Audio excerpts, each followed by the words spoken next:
నమస్కారం LTV news కి స్వాగతం. ముందుగా హెడ్లైన్స్. పంచాయతీలు సర్పంచ్ల వ్యవస్థ బలోపేతానికి కూటమి ప్రభుత్వం కట్టుబడి ఉందన్న డిప్యూటీ సీఎం పవన్ కళ్యాణ్. ఆర్థికంగా పంచాయతీలను పరిపుష్టం చేసేలా అడుగులు వేస్తామని వ్యాఖ్య.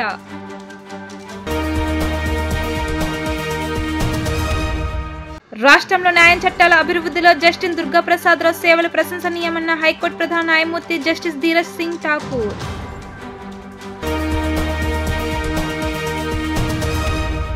సైబర్ నేరాలపై వాగ్దానం ప్రారంభించిన హోంమంత్రి వంగలపూడి అనిత. ఒక మంచి సంకల్పంతో సైబర్ నేరాలకు అడ్డుకట్టు వేసేందుకు ప్రభుత్వం అడుగులు వేస్తుందని వెల్లడి.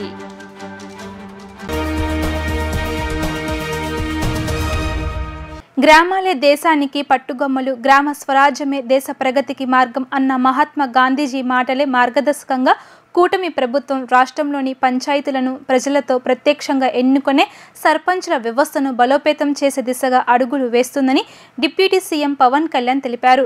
గ్రామాలకు జీవం పోసేలా పంచాయతీలను ఆర్థికంగా బలోపేతం చేయడం, గ్రామాల్లో సౌకర్యాల కల్పనకు ముందడుగు వేయాలని భావిస్తున్నామని ఆయన స్పష్టం చేశారు.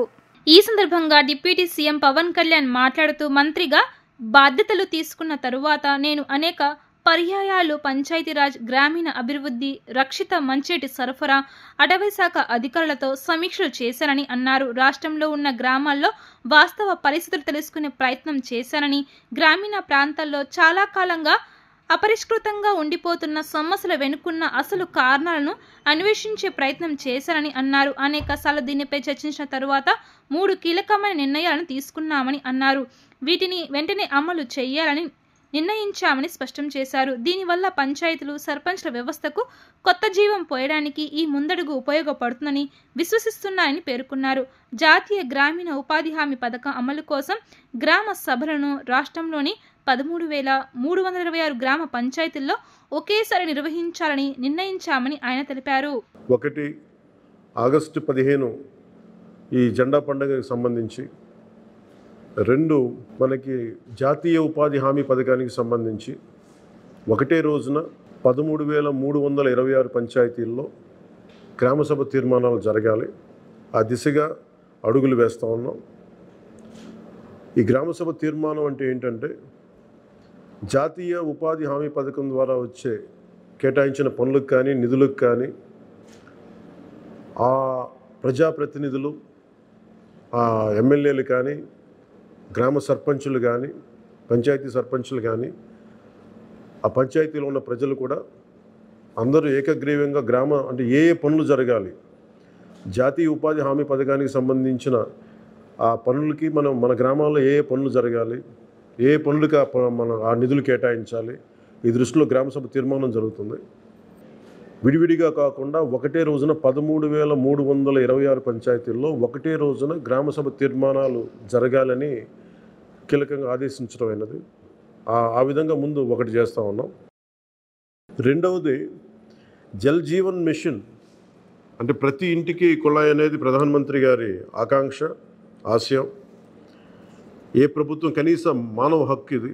అలాంటి జల్ జీవన్ మిషన్కి సంబంధించి గత 5 సంవత్సరాలుగా ఎక్కడ కూడా సంతృప్తికరంగా గత ప్రభుత్వం చేయలేదు.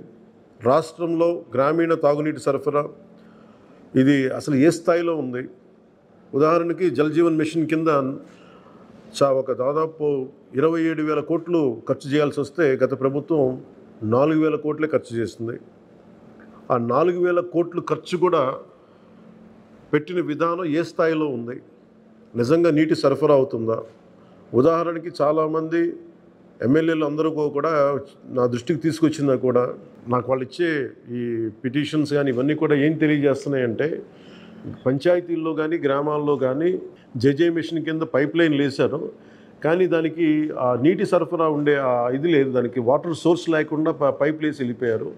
అంటే దీని వెనక ఏమనిపించిందో, నిజంగా ఏదైనా వీళ్ళు డబ్బులు చేసుకోవడానికి పైప్ లైన్లు వేసి వదిలేశారన్నది ఆలోచన వచ్చి దాని మీద ఏం ఆదేశించాం పంచాయతీరాజ్ శాఖ ఉన్నతాధికారులందరినీ ఏంటంటే, అసలు రాష్ట్రంలో గ్రామీణ తాగునీటి సరఫరా పరిస్థితి ఎలా ఉంది, ఎన్ని గ్రామాలకి పైప్ లైన్స్ బాగున్నాయి, నీటి సరఫరా స్థాయి ఎలా ఉంది, రోజుకి ఎన్ని లీటర్లు నీళ్ళు వస్తున్నాయి, అలాగే ప్రస్తుత పరిస్థితి తెలుసుకోవడానికి దాదాపు ఒక 12 అంశాల మీద మేము సర్వే చేయమని ఆదేశించాం.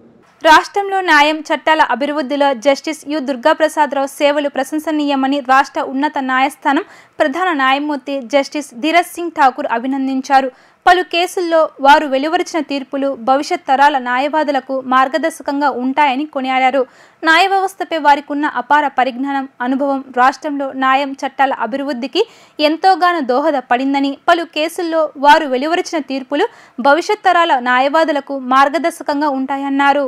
ఆంధ్రప్రదేశ్ హైకోర్టులో న్యాయమూర్తిగా సేవలు అందిస్తున్న జస్టిస్ యు దుర్గాప్రసాదరావు ఈ నెల 11వ తేదీన పదవి విరమణ చేయనున్న నేపథ్యంలో హైకోర్టు మొదటి కోర్టు హాల్లో ఘనంగా వీడ్కోలు కార్యక్రమం జరిగింది. ఈ వీడ్కోలు కార్యక్రమంలో హైకోర్టు ప్రధాన న్యాయమూర్తి జస్టిస్ ధీరజ్ సింగ్ ఠాకూర్ మాట్లాడుతూ న్యాయమూర్తి జస్టిస్ యు దుర్గాప్రసాదరావు సేవలను ప్రత్యేకంగా కొనియాడారు. సివిల్, క్రిమినల్, కాన్స్టిట్యూషనల్ మరియు టాక్సేషన్లకు సంబంధించి దాదాపు 16,000 కేసులను పైగా వీరు పరిష్కరించారని అభినందించారు. న్యాయ వ్యవస్థపై వారికి ఉన్న అపార పరిజ్ఞానం, అనుభవం రాష్ట్రంలో న్యాయం చట్టాల అభివృద్ధికి ఎంతోగానో దోహదపడుతుందని, పలు కేసుల్లో వారు వెలువరించిన తీర్పులు భవిష్యత్ తరాల న్యాయవాదులకు మార్గదర్శకంగా ఉంటాయన్నారు. న్యాయ వ్యవస్థలో ఎంతో అనుభవం ఉన్న వీరు పదవి విరమణ చేస్తూ మన అందరికీ దూరం కావడం ఎంతో బాధగా ఉందన్నారు. పదవి విరమణ చేస్తున్నప్పటికీ సమాజానికి అవసరమైన న్యాయ సేవలు అందించాలని ఆయన ఆకాంక్షించారు.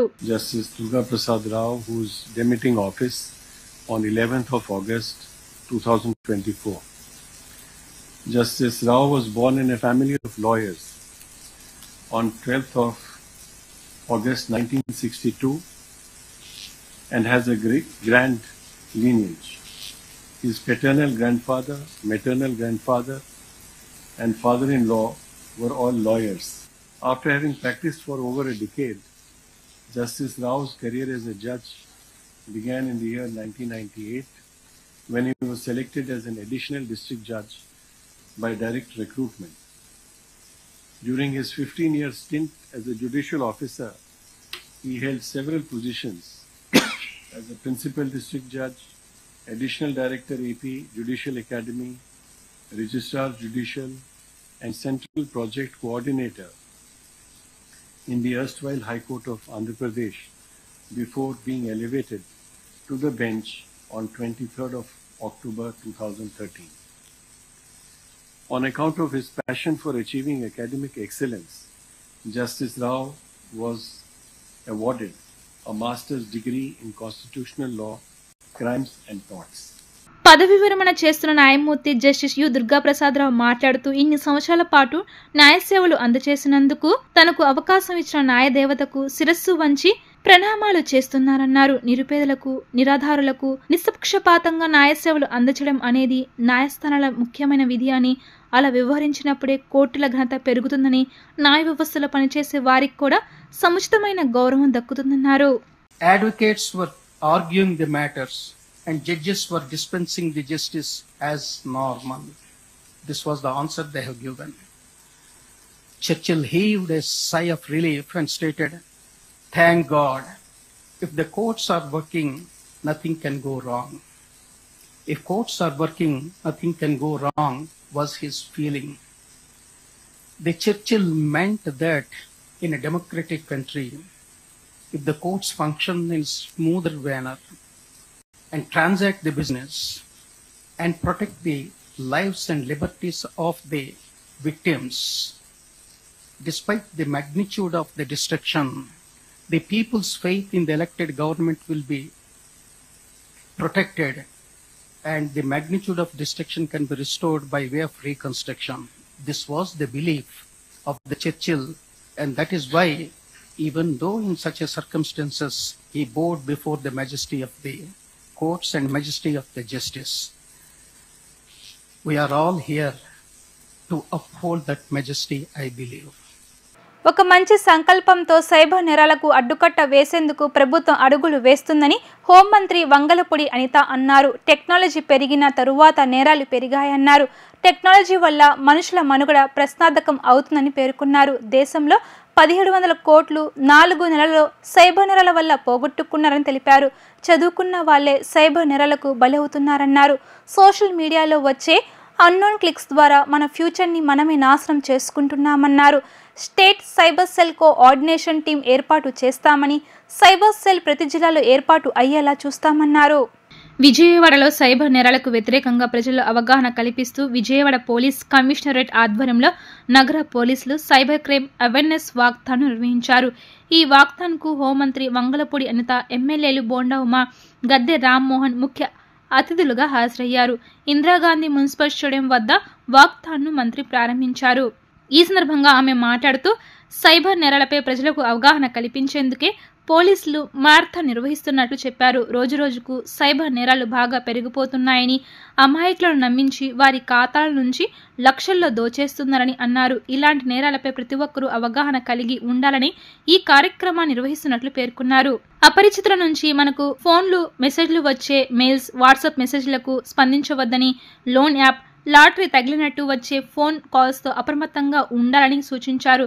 ఇలాంటి నేరాలకు పాల్పడితే కఠిన శిక్షలు ఉంటాయని హోంమంత్రి అనిత హెచ్చరించారు. ఐఏఎస్, ఐపీఎస్లు కూడా సైబర్ నేరగాళ్లకు బలైన వాళ్లేనని అన్నారు. మన భవిష్యత్తు మన చేతిలో ఉందని, కేసు పెడతా అని బెదిరించగాని అసలు ఎందుకు తమపై కేసు పెడుతున్నారు అని ప్రశ్నించడం లేదని ఆమె అన్నారు. అనంతరం పోలీస్ కమిషనర్ ఎస్వి రాజశేఖర్ బాబు మాట్లాడుతూ సైబర్ నేరాలను అరికట్టేందుకు 250 మంది సైబర్ కమాండోలు, 2000 మంది సైబర్ సోల్జర్స్ కు శిక్షణ ఇచ్చి నియమించినట్లు తెలిపారు. దేశవ్యాప్తంగా ఈ తరహా నేరాల సంఖ్య పెరుగుతుందని, వీటిని అరికట్టేందుకు సైబర్ కమాండోలు, సోల్జర్స్ ను నియమించినట్లు తెలిపారు. ఇకపై సైబర్ నేరగాల వలలో పడకుండా ప్రజలు అప్రమత్తంగా ఉండాలని, తరచూ అవగాహన కార్యక్రమాలు కల్పిస్తామని చెప్పారు.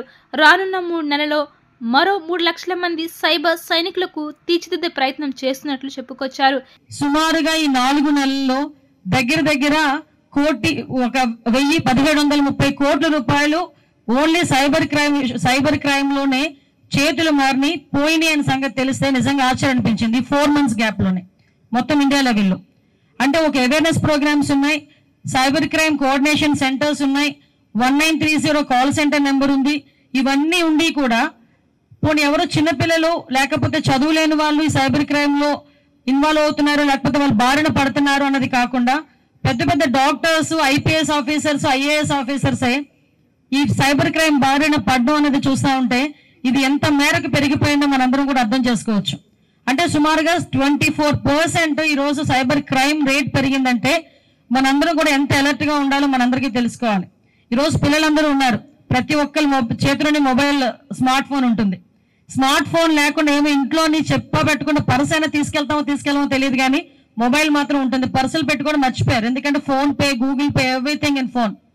మనం మామూలుగా మాట్లాడుతుంటే ఏదైనా అడిగేటప్పుడు నీ ఐడి నెంబర్ ఎంత, ఈ నెంబర్ అదేం కాదు, నీ పేరేంటి కాదు, నీ ఫేస్బుక్ ఐడి ఏంటి, ఫేస్బుక్ లేదా, టెక్స్ట్ బుక్ లేకపోయినా అంత ఆశ్చర్యపోం కానీ ఫేస్బుక్ లేకపోతే మాత్రం చాలా ఆశ్చర్యపోయే పరిస్థితులు ఈ రోజు ఉన్నాయి.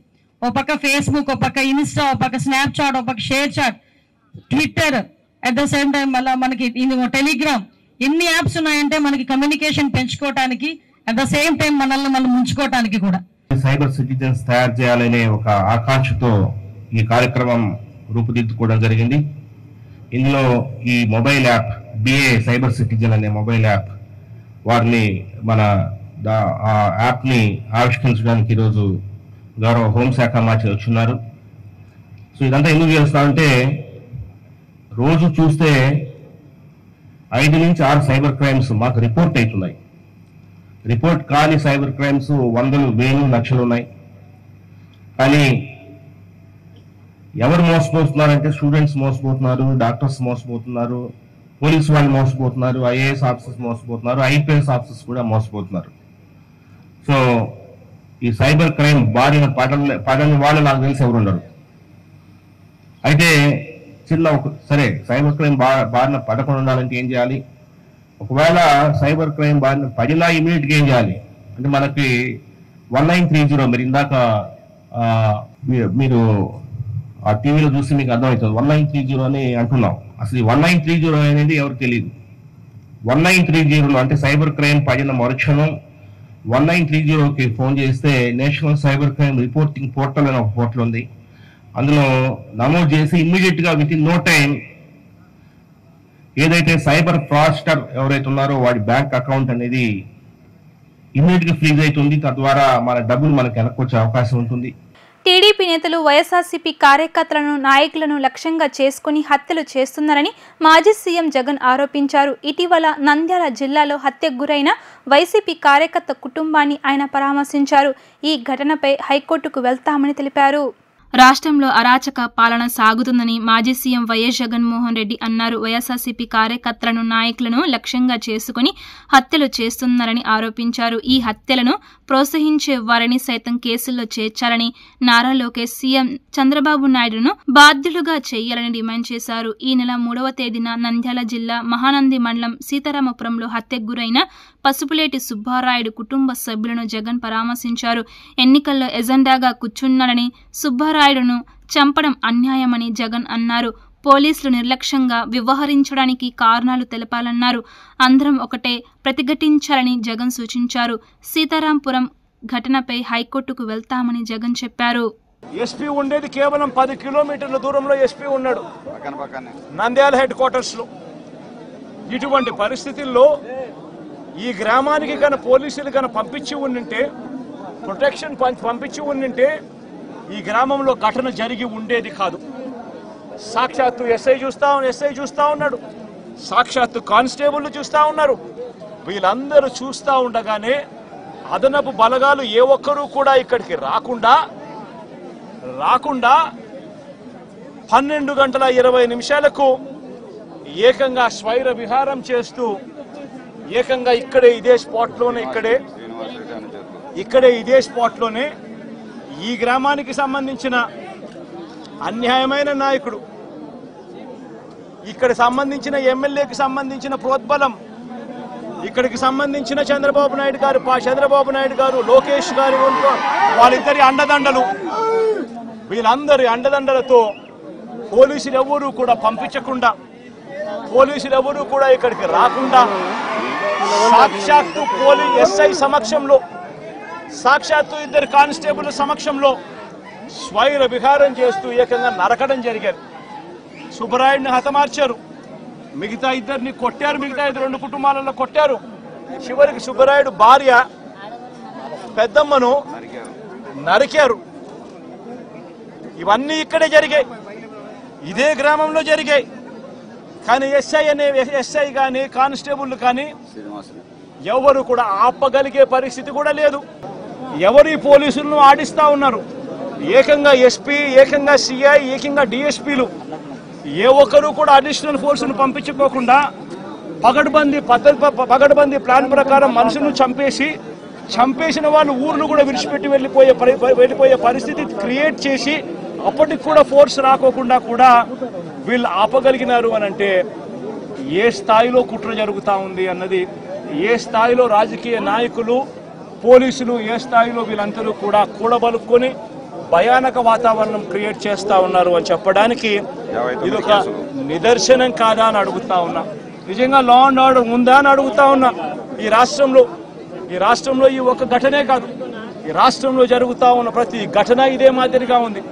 మంగళగిరి కాజా టోల్ ప్లాజా వద్ద ఎస్ఈబి ప్రత్యేక నిఘు బృందం దాడులు నిర్వహించింది. తమిళనాడు నుండి వస్తున్న 2 వాహనాల్లో 30 లక్షల విలువ చేసే గంజాయిని స్వాధీనం చేసుకున్నట్లు అదనపు ఎస్ఐ ఎం వెంకటేశ్వరరావు తెలియజేశారు.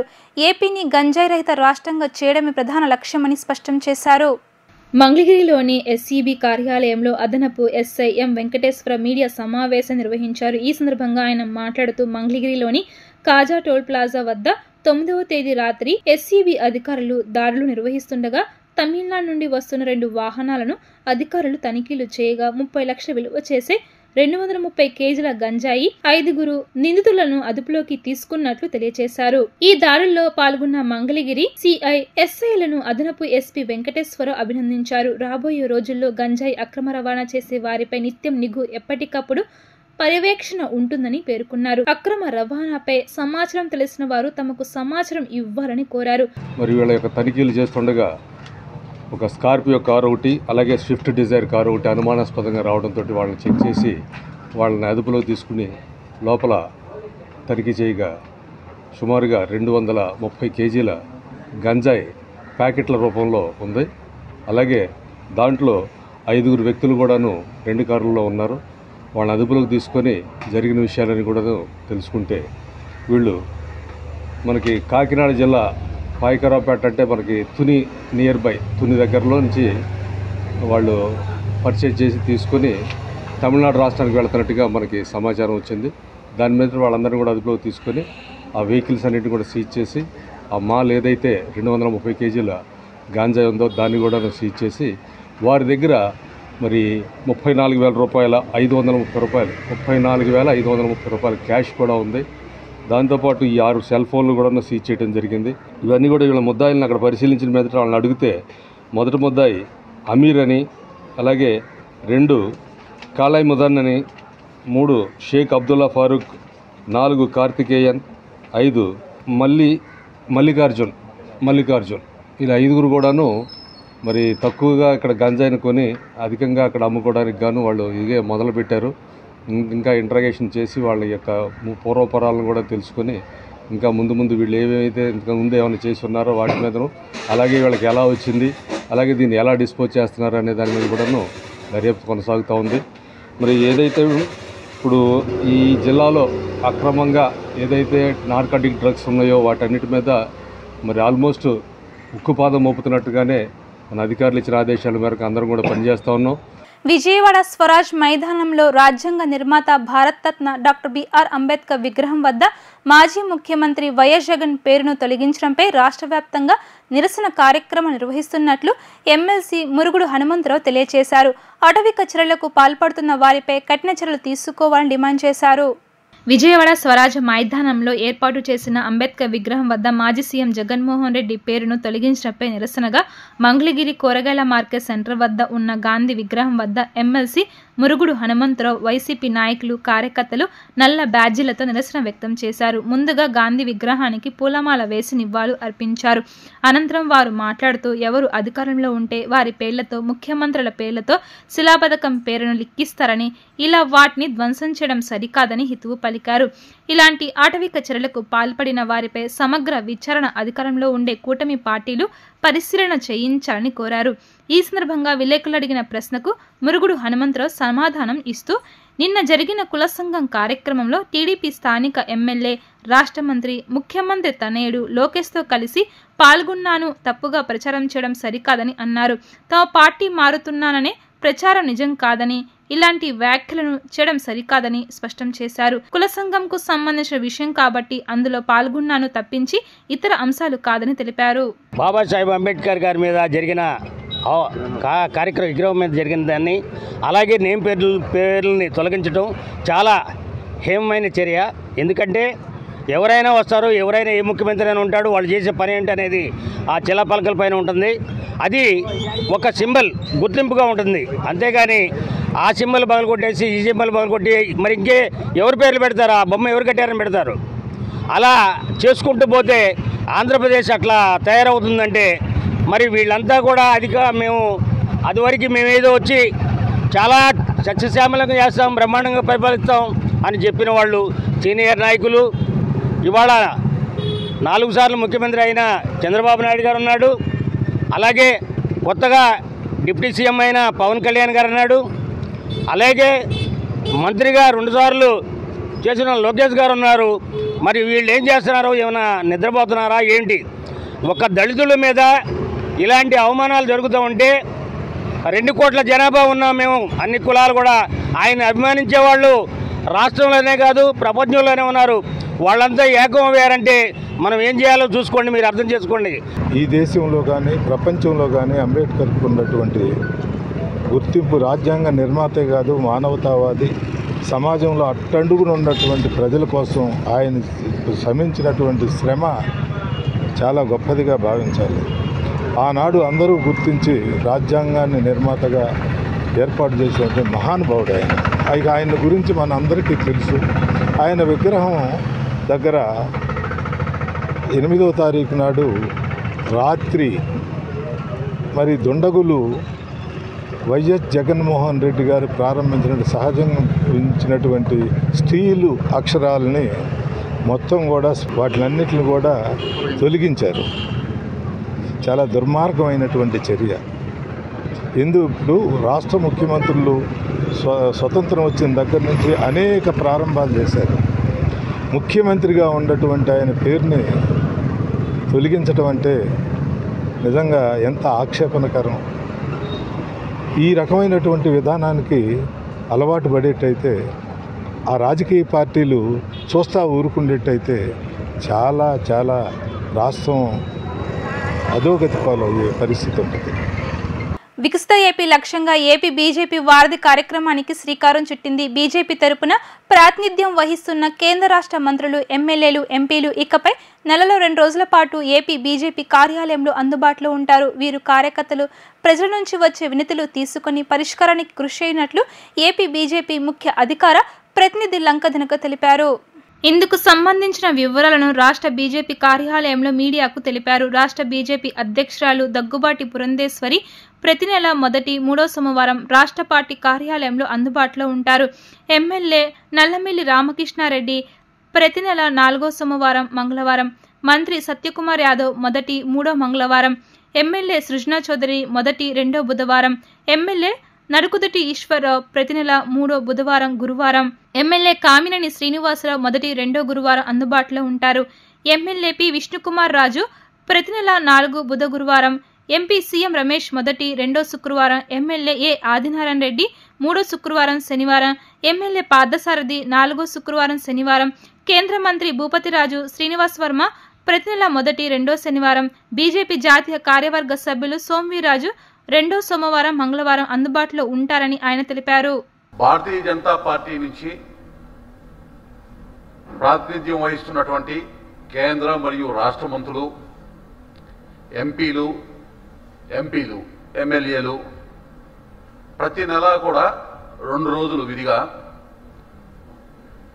పార్టీ రాష్ట్ర కేంద్ర కార్యాలయం విజయవాడలో కార్యకర్తలకి, ప్రజలకి అందుబాటులో ఉండేటటువంటి కార్యక్రమాన్ని రూపొందించడం జరిగింది.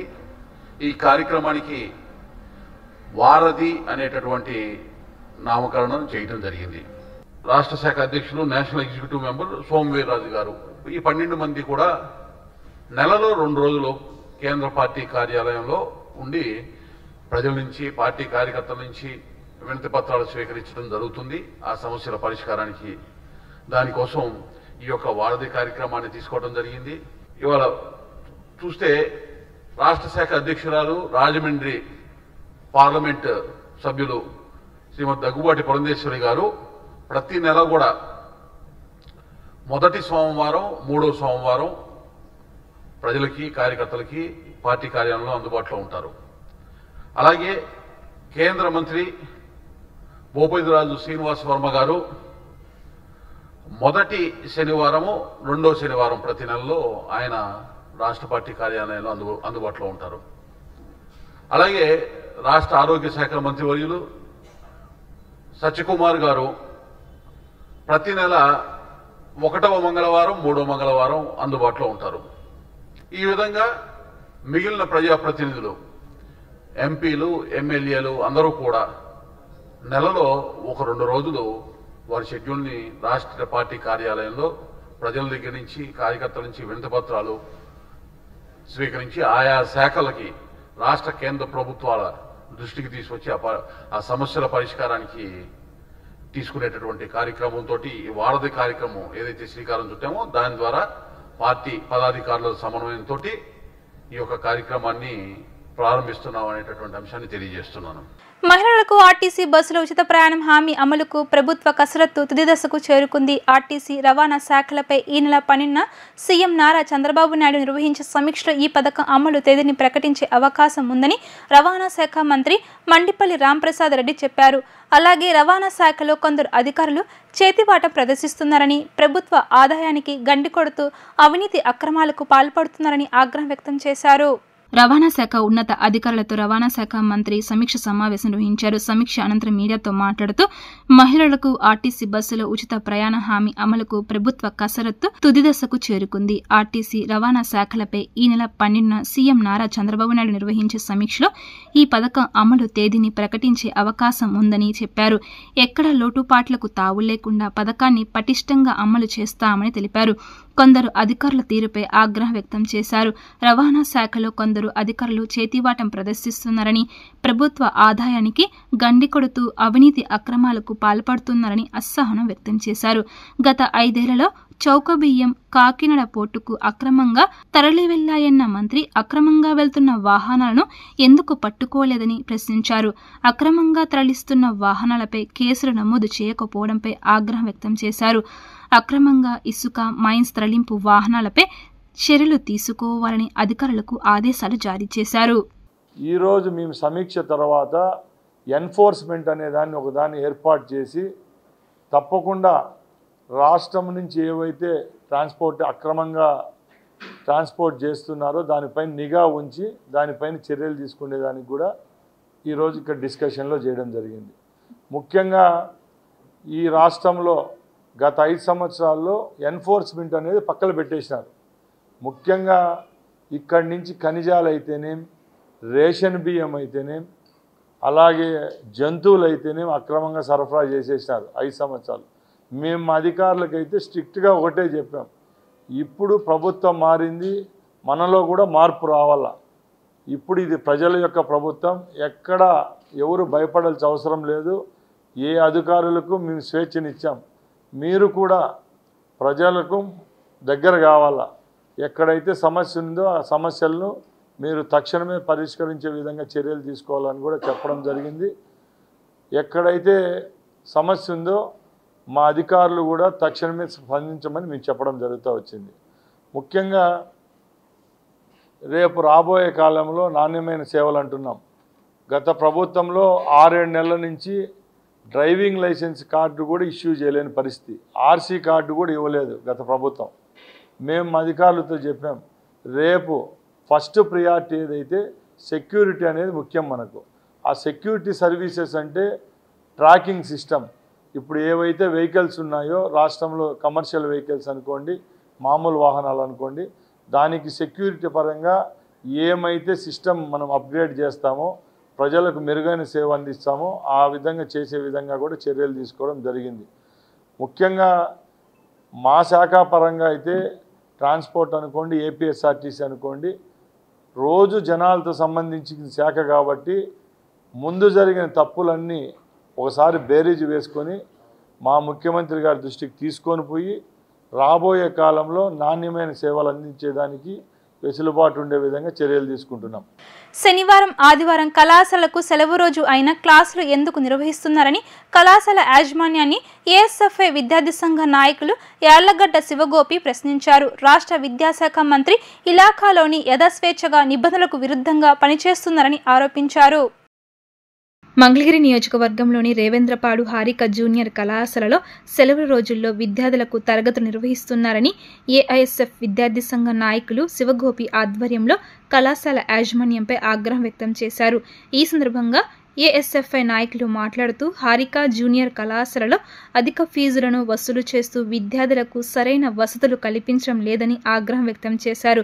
సెలవు దినాల్లో క్లాసులు నిర్వహిస్తూ విద్యార్థులకు మానసిక ఒత్తిళ్లకు గురిచేస్తున్నారని ఆవేదన వ్యక్తం చేశారు. రాష్ట్రంలో కాలేజీ యాజమాన్యాలు రూల్స్కి విరుద్ధంగా క్లాసులు నిర్వహించడం వల్ల 900 మంది బాలమరణాలకు కారణమయ్యారని ఆరోపించారు. హారిక కళాశాల కరెస్పాండెంట్ నవీన్ కుమార్ మాట్లాడుతూ 30 సంవత్సరాల నుండి విద్యార్థులకు క్రమశిక్షణతో పాటు అతి తక్కువ ఫీజుతో కాలేజ్ నిర్వహిస్తున్నట్లు చెప్పారు. ఇప్పటి వరకు మా కాలేజీలో ఎలాంటి ప్రమాదాలు జరగలేదని, తమపై ఇలాంటి ఆరోపణలు చేయడం విద్యార్థి సంఘ నాయకులకు సరైన సబబు కాదని ఆయన అన్నారు. వారం నుండి కురిసిన వర్షాలకు 3 రోజులు కాలేజీ సెలవులు ఇవ్వడంతో విద్యార్థులకు స్పెషల్ క్లాస్ ఈ రోజు నిర్వహించామని ఆయన స్పష్టం చేశారు.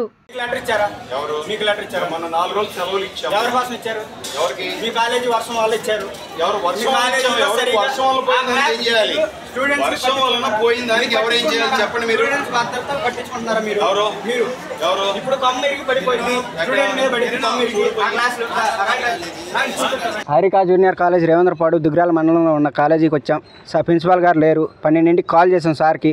సార్ ఒక పూట అయిపోయింది, హాఫ్ డే అయిపోయింది, మీరు హాఫ్ డే నుంచి పిల్లలకి రెస్ట్ ఇవ్వమని, హాలిడే ఇంటికి పంపించమని ఫోన్ చేసి అడిగాం. తర్వాత సార్ వర్షన్ ఏంటంటే ఆర్ఐ గారికి ఫోన్ చేసి మేము ఏదైనా చేసుకోండి, మాకేం అవసరం, ఆయనే పర్మిషన్ ఇచ్చారు.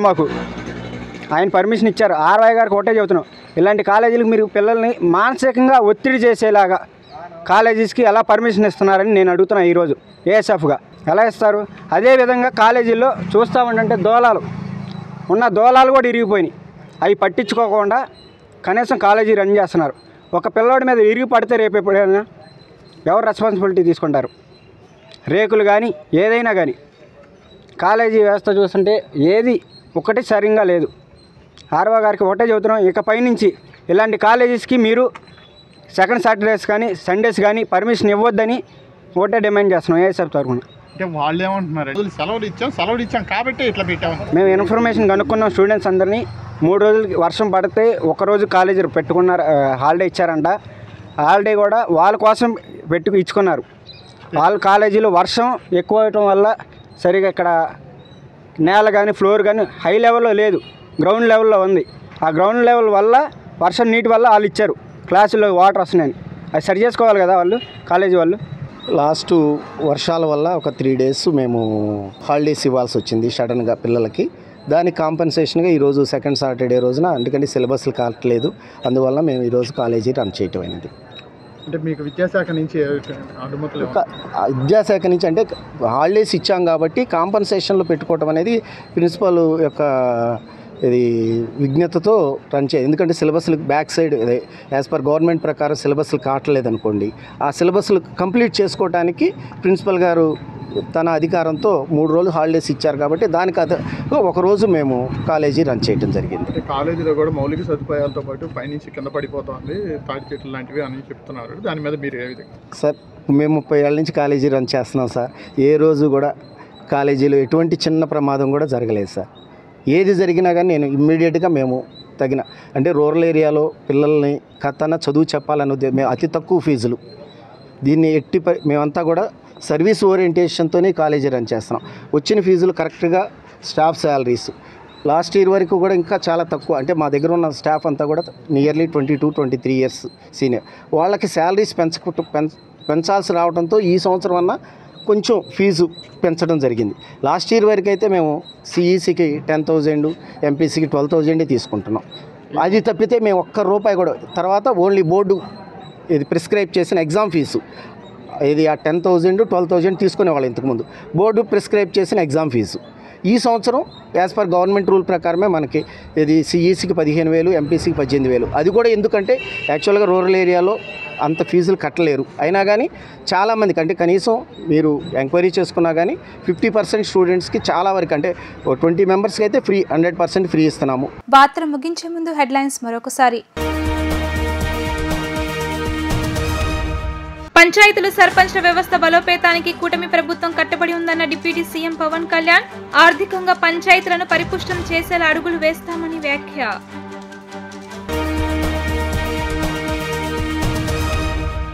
రాష్ట్రంలో న్యాయ చట్టాల అభివృద్ధిలో జస్టిస్ దుర్గాప్రసాద్ రావు సేవలు ప్రశంసనీయమన్న హైకోర్టు ప్రధాన న్యాయమూర్తి జస్టిస్ ధీరజ్ సింగ్ ఠాకూర్.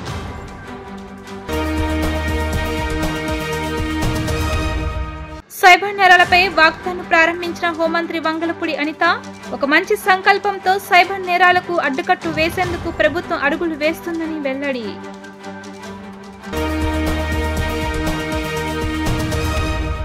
ఇవి ఇప్పటి వరకున్న updates. Keep watching LTV news.